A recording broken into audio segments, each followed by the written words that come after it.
As was his usual, Jesus went out to the Mount of Olives, and his disciples followed him.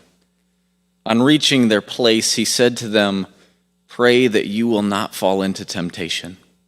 And he withdrew about a stone's throw away from them, and he knelt down to pray. "Father, if you are willing, take this cup from me. Yet not my wills, but yours be done." Then an angel from heaven appeared to him and strengthened him. But being in anguish, he prayed more earnestly, and his sweat was like drops of blood falling on the ground. Then he rose from prayer, went back to his disciples, and he found them asleep, exhausted from sorrow. "Why are you sleeping?" he asked them. "Get up and pray so that you will not fall into temptation." We invite you to take a few moments and ask yourself, have I ever been in a position where God was calling me to do something that I didn't want to do?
While Jesus was still speaking, a crowd had come upon him, and a man who was called Judas, one of the 12, was leading them.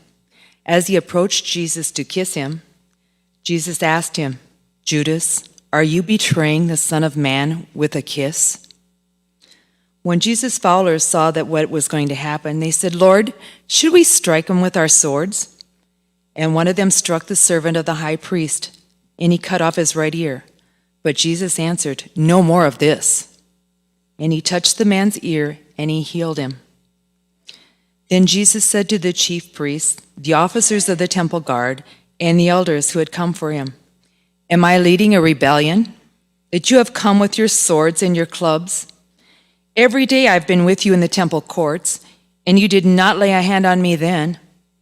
But this is your hour, isn't it? This is the hour when darkness shall reign." Take a moment and reflect on when you have been betrayed by someone, or when you have betrayed someone you love. To yourself, say a prayer to God that expresses your feelings of sadness and regret, and your desire for forgiveness.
Then, seizing Jesus, the soldiers led him away and took him into the house of the high priest.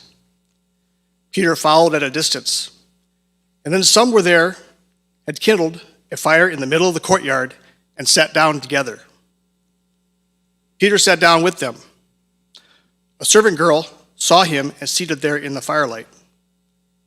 She looked closely at him and said, "This man was with him." But he denied it. "I don't know him," he said. A little later, someone else saw him and said, "You are the one of them." "I am not," Peter replied. About an hour later, another asserted, "Certainly this fellow was with him, for he is Galilean." Peter replied, "I don't know what you're talking about." Just as he was speaking, the rooster crowed. The Lord took and turned and looked straight at Peter. Then Peter remembered the word the Lord had spoken to him. "Before the rooster crows today, you will disown me 3 times." And he went outside and wept bitterly. For a few moments, consider a time when in your own way you responded to the world with the words, "I don't know him."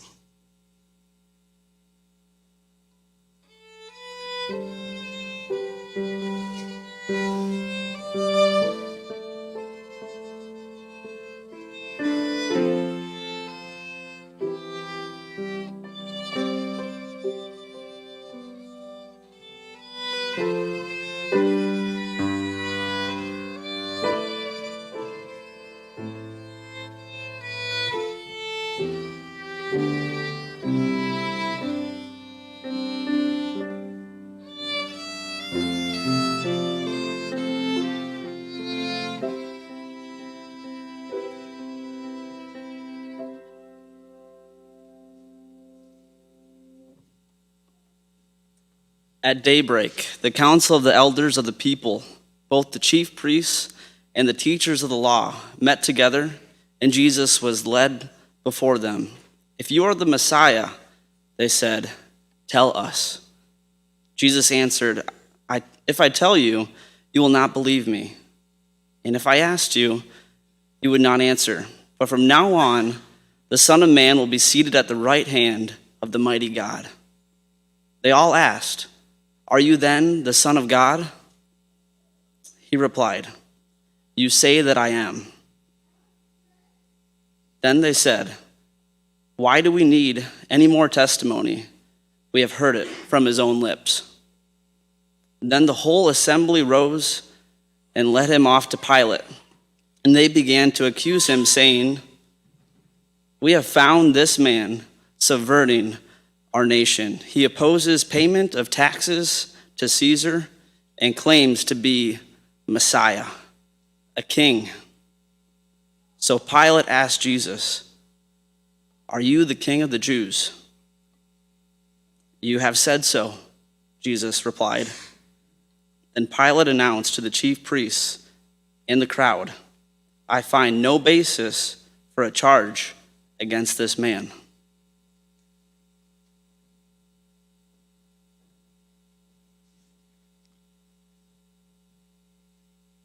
But they insisted, "He stirs up the people all over Judea by his teaching. He started in Galilee and has come all the way here." On hearing this, Pilate asked if the man was a Galilean. When he learned that Jesus was under Herod's jurisdiction, he sent him to Herod, who was also in Jerusalem at that time. When Herod saw Jesus, he was greatly pleased, because for a long time he'd been waiting to see him.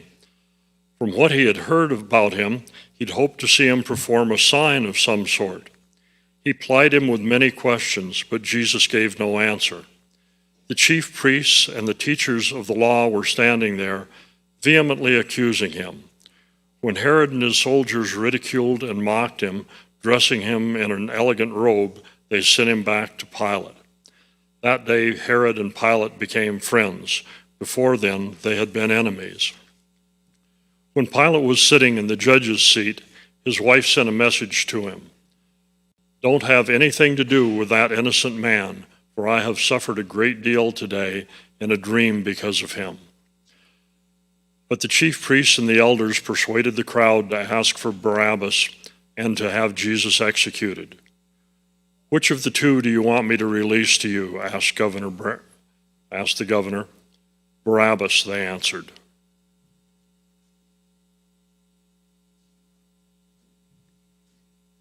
"What shall I do then with Jesus, who is called the Messiah?" Pilate asked. They all answered, Crucify him." "Why? What crime has he committed?" asked Pilate. But they shouted all the louder, "Crucify him." When Pilate saw that he was getting nowhere, but that instead an uproar was starting, he took water and washed his hands in front of the crowd. "I am innocent of this man's blood," he said. "It is your responsibility." All the people answered, "His blood is on us and on our children." How would you feel if someone washed their hands of you? How would it feel to have no one on your side? Take a moment and place yourself in Jesus' position. Imagine the heartache. Imagine the feeling of abandonment. Jesus had done nothing wrong, yet they still cried, "Crucify him." And Pilate literally washed his hands of Jesus.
With loud shouts, the crowd insistently demanded that he be crucified, and their shouts prevailed.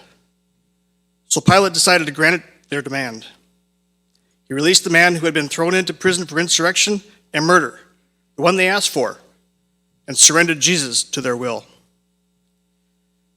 As the soldiers led him away, they seized Simon from Cyrene, who was on his way in from the country, and put the cross on him and made him carry it behind Jesus. A large number of people followed him, including women, who mourned and wailed for him. Jesus turned and said to them, "Daughters of Jerusalem, do not weep for me. Weep for yourselves and for your children. For the time will come when you will say, 'Blessed are the childless women, the wombs that never bore and the breasts that never nursed.' Then they will say to the mountains, 'Fall on us,' and to the hills, 'Cover us.' If people do these things, then the tree is green. What will happen when it is dry?" 2 other men, both criminals, were also led out with him to be executed. When they came to the place of the skull, which in Aramaic is called Golgotha, they crucified him. For the next few moments, let those words resound in your mind a bit. They crucified him.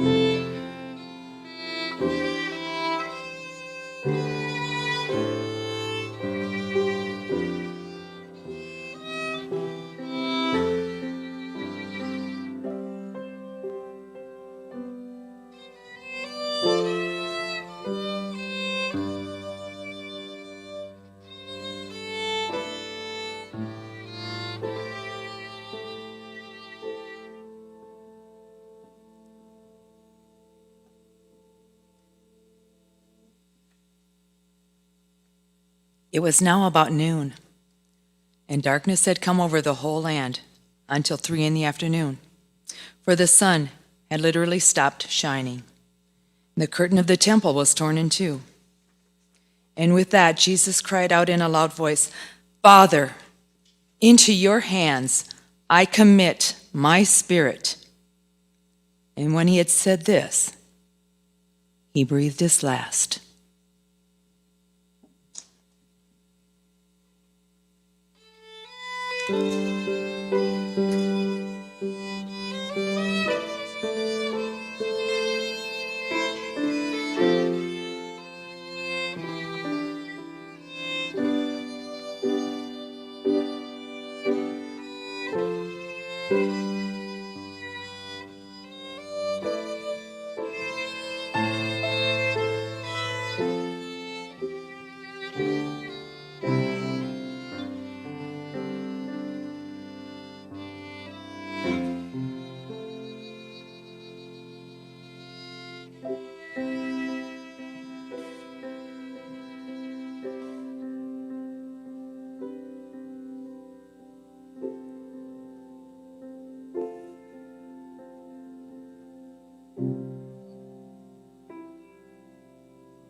Now there was a man named Joseph, a member of the council, a good and an upright man, who had not consented to their decisions and action.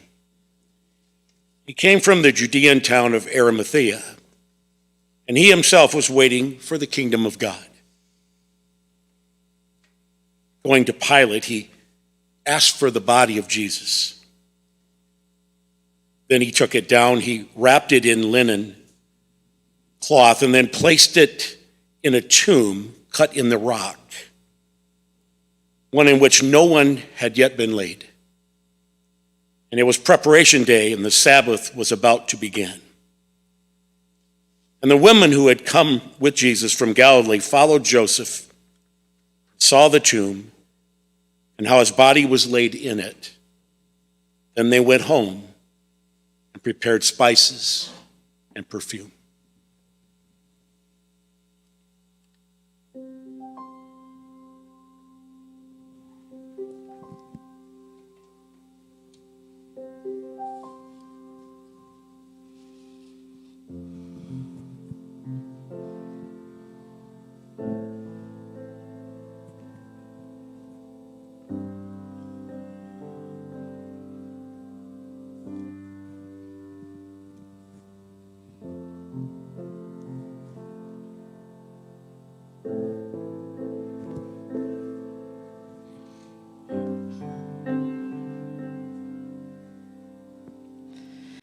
Were you there when they crucified my Lord? Were you there when they crucified my Lord?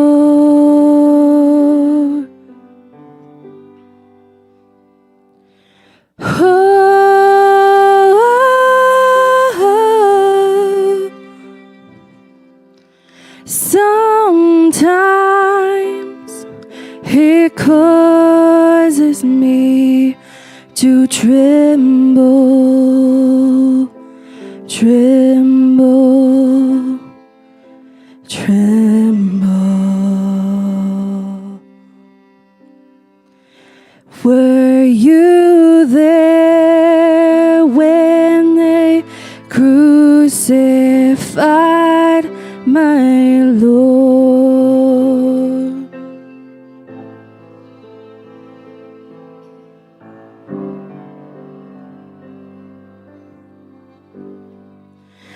Were you there when they nailed him to the tree?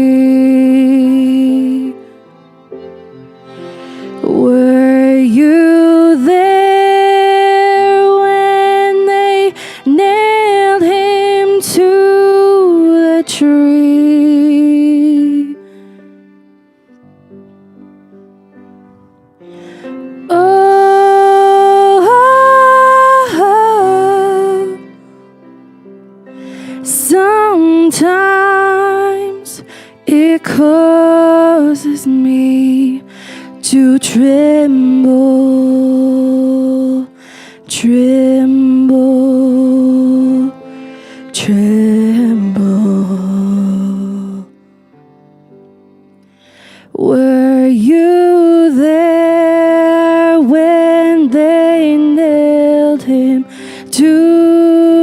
the tree.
Were you there when they laid him in the tomb? Were you there when they laid him in the tomb?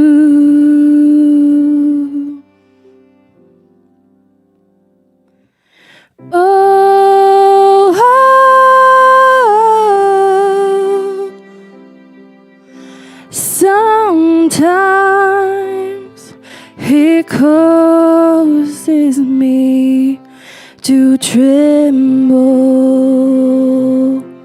tremble, tremble.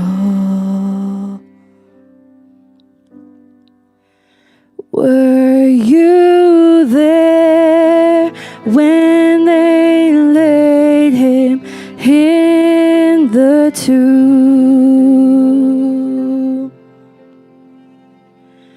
Were